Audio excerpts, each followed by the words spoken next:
UP board की 10वीं की परीक्षा में सीतापुर की प्रियांशी सोनी इस बार टॉपर रही हैं। 600 में से उन्हें 590 अंक मिले हैं और एबीपी गंगा से उन्होंने खास बातचीत की है, आपको दिखाते हैं।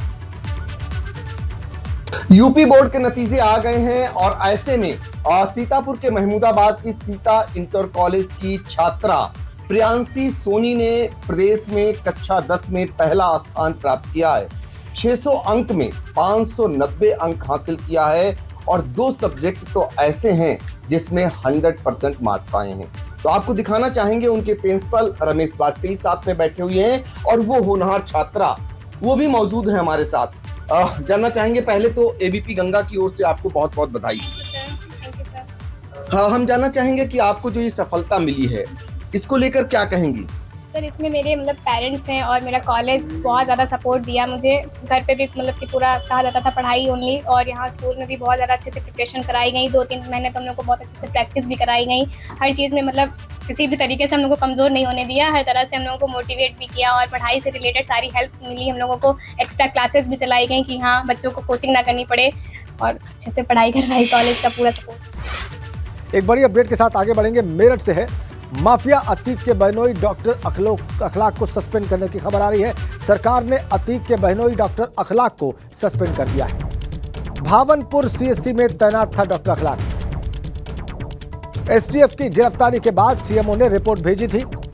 पश्चिमी यूपी में अतीक के कारोबार का संरक्षक भी था डॉक्टर अखलाक। स्वास्थ्य विभाग ने डॉक्टर अखलाक के खिलाफ ये बड़ी कार्रवाई की है। बमबाज गुड्डू मुस्लिम को शरण देने के आरोप में डॉक्टर अखलाक की गिरफ्तारी हुई थी और अब उसको सस्पेंड कर दिया गया है। हमारे संवाददाता सनु शर्मा हमारे साथ जुड़ चुके हैं मेरठ से। सनुजा, इस सस्पेंशन की कार्रवाई के बारे में और ज्यादा जानकारी दें। लिखित में क्या कहा गया है इस कार्रवाई को करते हुए? हाँ, देखिए, जो अतीक अहमद माफिया है उसके बहनोई डॉक्टर अखलाक यहाँ मेरठ की भावनपुर सीएससी पर तैनात थे और इन्हें एसटीएफ जब गिरफ्तार करके ले गई थी तो गिरफ्तारी के बाद एक नियम होता है कि जिसमें डॉक्टर्स अगर नहीं पहुंचते हैं और उसके बाद उनको अगर जेल भेज दिया जाता है तो उसमें कहीं ना कहीं निलंबन की जो कार्रवाई है वो की जाती है। उसी के तहत जो मेरठ के सीएमओ है डॉक्टर अखिलेश मोहन ने वो डॉक्टर अखलाक के खिलाफ रिपोर्ट बनाकर शासन को भेजी थी। शासन ने आखिर इसके बाद जो डॉक्टर अखलाक है डॉक्टर अखलाक को यहाँ सस्पेंड कर दिया है और उसके बाद जो उनके खिलाफ है और भी विभागीय कार्रवाई के जो आदेश है वो दिए गए हैं। कई बिंदुओं पर जो जांच आख्या है वो भी मांगी गई है। पहली कार्रवाई सस्पेंड की गई है। अभी हमारी सीएमओ डॉक्टर अखिलेश मोहन से बात हुई थी तो उनका कहना था कि शासन से जो पत्र है वो आ गया है और डॉक्टर अखलाक को सस्पेंड कर दिया गया है। अब सीएमओ अपनी तरफ से एक पत्र बनाकर यहाँ भेजेंगे और सीएससी पर दूसरे डॉक्टर की तैनाती कर दी जाएगी। इसी के साथ ही तैनाती पहले भी कर दी गई थी और अब ऐसा होगा कि इसके बारे में जो तमाम अहम बिंदु है उन बिंदुओं पर भी जो जानकारी है वो मेरठ का स्वास्थ्य विभाग डीजी हेल्थ को मुहैया कराएगा।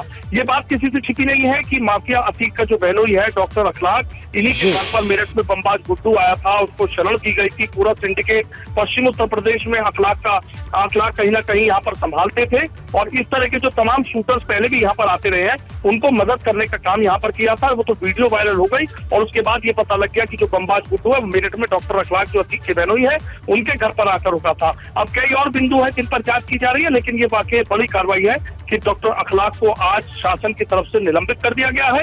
अब कई अहम बिंदुओं पर जांच आख्या मांगी गई है। एक बात और तस्वीर निकलकर ये सामने आई है कि जिस दिन एसटीएफ ने डॉक्टर अखलाक को सीएचसी से गिरफ्तार किया था तब इस बात का शोर मच गया था कि कुछ लोग आए थे और डॉक्टर अखलाक को जबरन उठाकर ले गए और उसके बाद जब सीसीटीवी फुटेज खंगाली गई, बातचीत की गई, तब जाकर पता लगा कि जो एसटीएफ के लोग थे वो वहां पर पूछताछ करने आए थे। उसके बाद तमाम जानकारियां मिली और उसके बाद जब अखलाक अपने घर पर आए उनसे उनकी जो स्कूटी में डिग्गी में अंदर जो पीवीआर रखी हुई थी उसके बाद कई ऐसे बड़े राज खुले कि जिनमें साफ हो गया कि जो अतीक का पश्चिम उत्तर प्रदेश में नेटवर्क है वो डॉक्टर अखलाक संभाल रहे थे कहीं ना कहीं मरीजों का इलाज करने। और एक डॉक्टर कहते हैं कि डॉक्टर भगवान का दूसरा रूप होता है तो भगवान के दूसरे रूप में कहीं ना कहीं अतीक जैसे माफिया का सिंडिकेट संभालने का जो काम है वो डॉक्टर अखलाक कर रहे थे। अब कौन कौन लोग डॉक्टर अखलाक से जुड़े हुए हैं, क्या कोई और स्टाफ का ऐसा मेंबर तो उनसे जुड़ा नहीं था, ऐसे तमाम बिंदु है कि जिन पर स्वास्थ्य महकमा जांच कर रहा है लेकिन डॉक्टर अखलाक को सस्पेंड कर दिया गया है। और अब जो विभागीय कार्रवाई होगी उस विभागीय कार्रवाई में शासन क्या सख्त एक्शन लेता है अभी अपने आप में देखने वाली बात होगी। लेकिन इतना साफ है कि अतीक का जो पूरा सिंडिकेट है वो डॉक्टर अखलाक ही संभाल रहे थे। बमबाज गुड्डू का घर आना, आप ये खुद सोचिए कि जो सीसीटीवी फुटेज सामने आई उसमें बमबाज गुड्डू अकेला आता है और सीधा घर में दाखिल हो जाता है। आप किसी के घर पहली बार जाएंगे तो किसी के घर को ढूंढना मुश्किल होता है, यानी बमबाज गुड्डू पहले भी यहाँ पर आता रहा, यहाँ पर रुकता रहा, उसके रुकने का, खाने का, पीने का, उसको फंडिंग करने का जो काम है वो डॉक्टर अखलाक किया करते थे। और भी जो और शूटर यहाँ पर आए थे उसकी एसटीएफ जांच कर रही है, उनको भी डॉक्टर अखलाक की तरफ से जो फंडिंग है वो कही जाती रही है। अब ये देखने वाली बात होगी कि जांच में और ऐसे कैसे अहम बिंदु निकलकर सामने आते हैं कि अतीक का जो सिंडिकेट वो मेरठ से डॉक्टर अखलाक चला रहे थे। क्या पश्चिम आप स्पष्ट करिए सनुज कि क्या शासन के आदेश पर यह सस्पेंशन की कार्रवाई की गई है? हाँ बिल्कुल, देखिए शासन के आदेश पे सस्पेंशन की कार्रवाई की गई है। जो सीएमओ डॉक्टर अखिलेश मोहन है, जब उनको ये पता लगा कि डॉक्टर अखलाक को गिरफ्तार कर लिया गया है तो ऐसे में उन्होंने एक रिपोर्ट बनाकर शासन को भेजी कि डॉक्टर अखलाक पर ये आरोप लगाए गए हैं। जो कुछ अखबार में कटिंग थी, कुछ चैनल की वीडियो थी, वो भी डीजी हेल्थ को भेजी गई थी कि ये तमाम चीजें निकल कर आ रही है और इस मामले में शासन के स्तर से कार्रवाई सुनिश्चित की जाए और उन्हें आदेश दिया जाए कि उन्हें अग्रिम आदेश या तो क्या उनको कार्रवाई करनी है। उसी को लेकर आज शासन ने डॉक्टर अखलाक को निलंबित कर दिया।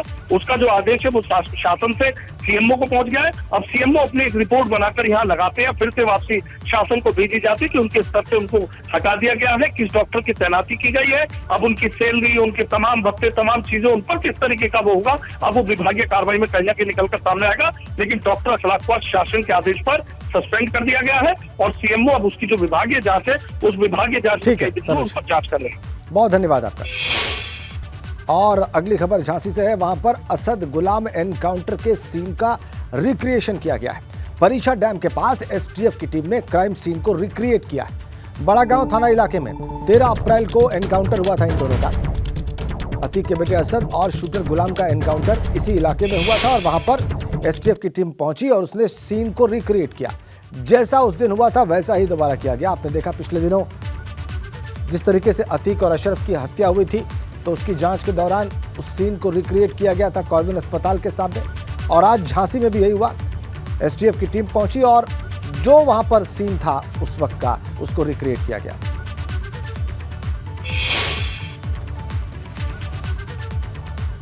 इधर अतीक के दफ्तर से खून मिलने का रहस्य दूसरे दिन भी बरकरार है और यही वजह है कि आज दूसरे दिन भी पुलिस के साथ फॉरेंसिक टीम अतीक के दफ्तर पहुंची और अतीक के दफ्तर में मिले खून के सुराग की तलाश कर रही, क्योंकि अभी तक यह पता नहीं चल सका है कि खून से सने हुए कपड़े और चाकू किसके थे। यह भी पता नहीं चल पाया है कि खून के धब्बे की असलियत क्या है। हालांकि पुलिस का कहना है कि वो हर एंगल पर छानबीन कर रही है और किसी भी आशंका से इनकार नहीं कर रही। संगम नगरी प्रयागराज में 15 अप्रैल को मौत के घाट उतारे गए पूर्व बाहुबली सांसद अतीक अहमद के दफ्तर में मिले खून का रहस्य अभी बरकरार है। खून के राज से अभी पर्दा नहीं उठ सका है, सस्पेंस लगातार बरकरार है। हालांकि पुलिस की एक टीम आज लगातार दूसरे दिन भी अतीक अहमद के इस दफ्तर में पहुंची हुई है, अंदर पड़ताल कर रही है, छानबीन कर रही है। जो खून और खून सने हुए कपड़े कल बरामद हुए थे उनकी तहकीकात कर रही है, ये पता लगाने की कोशिश कर रही है कि वो खून आखिरकार किसका था, खून की वजह क्या थी। तो प्रयागराज पुलिस की एक टीम अब से कुछ देर पहले इसी एंट्री पॉइंट से अंदर की तरफ दाखिल हुई है। जो पहली मंजिल का आप ये दरवाजा देख रहे हैं, इसके पीछे एक किचन है, इसके पीछे एक कमरा है, वहां पर पुलिस की टीम तफ्तीश कर रही है। और ये जो एंट्री पॉइंट है, एंट्री पॉइंट को आप देख सकते हैं कि बैरिकेडिंग के जरिए बंद कर दिया गया है। वो लगातार यहाँ पर चक्कर काट रहे हैं, इस जगह का मुआयना कर रहे हैं और इनके इस आने का मतलब है कि यहाँ पर शायद कोई बड़ा अधिकारी आने वाला है। बहरहाल आपको बता दें कि कल जो है वो खून के सस्पेंस से पर्दा नहीं हट सका था, खून का जो रहस्य था वो लगातार आज भी बरकरार है। इस जो खून यहाँ से बरामद हुआ है उसको लेकर शहर में तमाम तरीके की चर्चाएं हो रही हैं, चर्चाओं का बाजार गर्म है। लोग तमाम तरीके से अटकलें लगा रहे हैं, आशंकाएं जता रहे हैं। कोई ये कह रहा है कि कोई 2 लोग यहाँ पर आ गए थे, उनमें आपस में मारपीट हुई है, मारपीट की वजह से ही ये खून बहा हुआ है। किसी का कहना है कि यहाँ पर कत्ल की कोई वारदात अंजाम दी गई है। तो ये कहा जा सकता है कि अतीक अहमद के जिस दफ्तर से पहले 21 मार्च को 72 लाख रुपए नकद, असलहे 118 कारतूस बरामद हुए थे, उसी दफ्तर से खून सने कपड़े, खून सना चाकू और जमीन पर खून के धब्बे मिलना अपने आप में हैरत की बात है। और ये कहीं ना कहीं जो पुलिसिया कार्यप्रणाली है उस पर सवालिया निशान भी खड़े कर रहा है, क्योंकि जिस दफ्तर से इतनी बड़ी बरामदगी हुई थी वहां पर खून का पाया जाना साफ करता है कि पुलिस ने यहां पर सुरक्षा के कोई इंतजाम नहीं किए थे। बहरहाल खून का रहस्य क्या है, खून का सस्पेंस क्या है, इस पर पर्दा हटना अभी बाकी है। कैमरामैन अनुराग द्विवेदी के साथ मोहम्मद मोइन, एबीपी नेटवर्क, प्रयागराज। इधर नोएडा के फेज 2 थाना पुलिस को बड़ी कामयाबी मिलने की खबर है। नोएडा पुलिस ने हथियार तस्कर को गिरफ्तार कर लिया है। ऑन डिमांड अवैध हथियारों की सप्लाई करने वाला तस्कर गिरफ्तार कर लिया गया है। देवेंद्र नाम के तस्कर को पुलिस ने गिरफ्तार किया है। दिल्ली एनसीआर में लंबे समय से अवैध हथियारों का ये धंधा कर रहा था। आगामी चुनाव में इस्तेमाल किए जाने थे अवैध हथियार और गिरफ्तार से अब पूछताछ में पुलिस जुटी हुई है।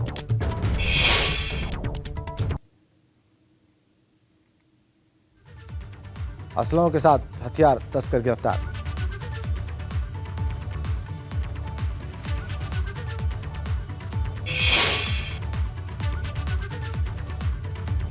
अगली अपडेट श्रावस्ती से है। वहां पर दलित युवक की हत्या से हड़कंप मचा हुआ है। घर से बुलाकर दलित युवक की हत्या कर दी गई। दबंगों ने हत्या करके शव को ट्रॉली के नीचे फेंक दिया। वारदात के बाद गुस्साए लोगों का सड़क जाम और हंगामा सामने आया है। केस दर्ज करके इस मामले की तफ्तीश में पुलिस जुटी हुई है। गिलौला थाना इलाके के मसड़ी चौराहे की घटना है। तस्वीरें देखिए आप श्रावस्ती की। युवक की हत्या के बाद बवाल हो गया। वहां पर हड़कंप है। घर से बुलाकर दलित युवक की हत्या की गई और उसके बाद आप लोगों का गुस्सा देखिए। बाद में शव को ट्रॉली के नीचे भी फेंक दिया गया।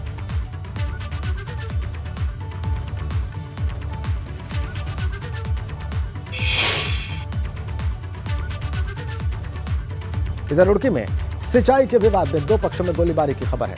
फायरिंग में 3 लोग जख्मी बताए जाते हैं और इन घायलों को इलाज के लिए अस्पताल में भर्ती कराया गया है। कोतवाली थाना इलाके के थितकी गांव की ये सारी घटना है। तो बड़ी अपडेट, फायरिंग में 3 लोग घायल। लुड़की में सिंचाई का विवाद था। 2 पक्षों में गोलियां चल गई।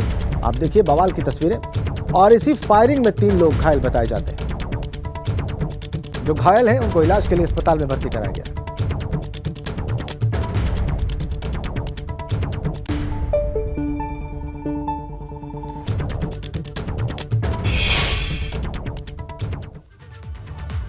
इधर बुलंदशहर में दर्दनाक सड़क हादसे में 8 लोगों के घायल होने की खबर है। तेज रफ्तार जग्गामार बस और कार में जोरदार टक्कर की खबर है। इस हादसे में 2 महिलाओं समेत 8 लोग घायल बताए जाते हैं। हादसे में गंभीर रूप से घायल 4 लोग हायर सेंटर रेफर किए गए। खुर्जा कोतवाली इलाके के NH91 बाईपास पर यह हादसा हुआ है। दर्दनाक सड़क हादसे में कुल 8 लोग घायल। बुलंदशहर की तस्वीर आप देख रहे हैं हादसे के बाद की।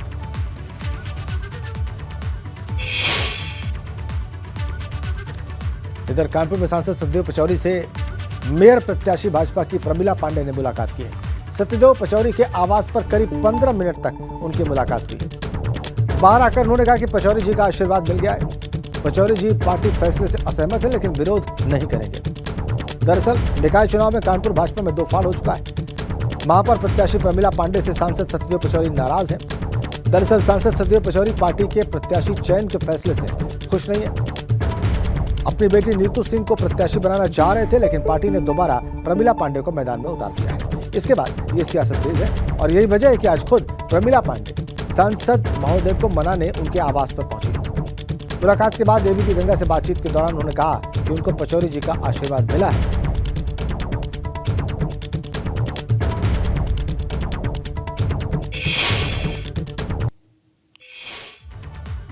कोई बात नहीं, हमारा आशीर्वाद लेने आए थे, हमको आशीर्वाद नहीं मिला। प्रमिला पांडे सत्यदेव पचौरी जो कानपुर के सांसद हैं उनसे मिलने आई थी और उनकी गाड़ी निकल रही है। 15 मिनट की ये मुलाकात रही है। बताया जा रहा है कि कानपुर के सांसद सत्यदेव पचौरी इनकी प्रत्याशिता से काफ़ी ज़्यादा नाराज हैं।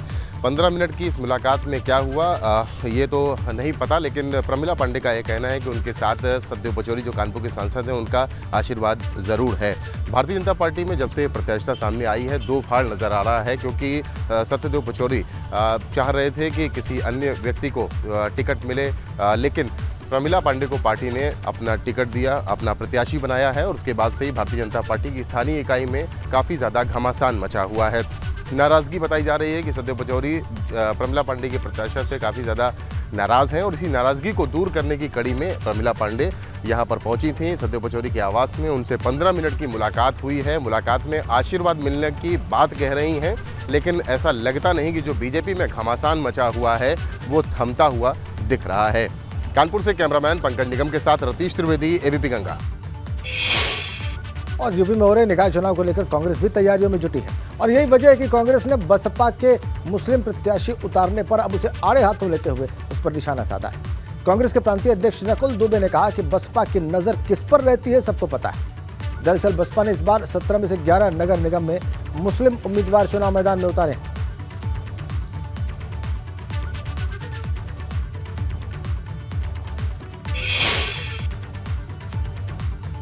चुनाव को लेकर हर सियासी दल की अपनी तैयारी है। सत्ताधारी बीजेपी की अलग रणनीति है, समाजवादी पार्टी की अलग रणनीति है, कांग्रेस की अलग रणनीति है, तो बसपा की अलग रणनीति है। हमारे साथ कांग्रेस के प्रांतीय नकुल दुबे, उनसे जानेंगे आखिर कैसे 2024 के लोकसभा चुनाव से पहले जो चुनाव हो रहा है उसमें कैसे जीत की रणनीति तय कर रहे नकुल जी।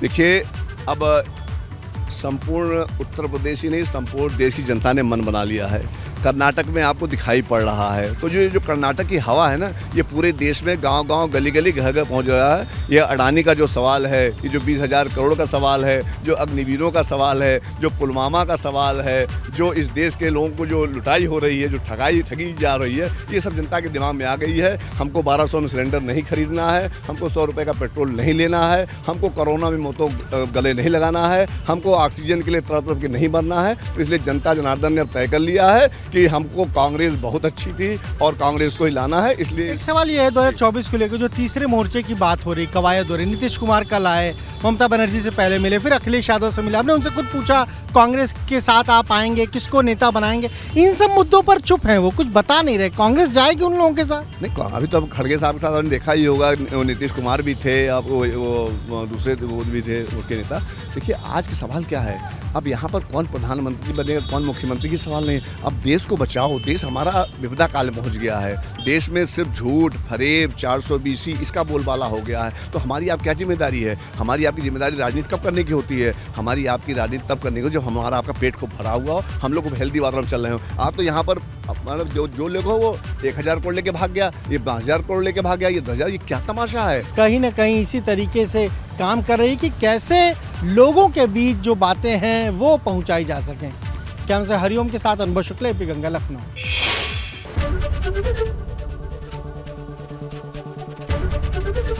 एबीपी गंगा, खबर आपकी, जुबान आपकी।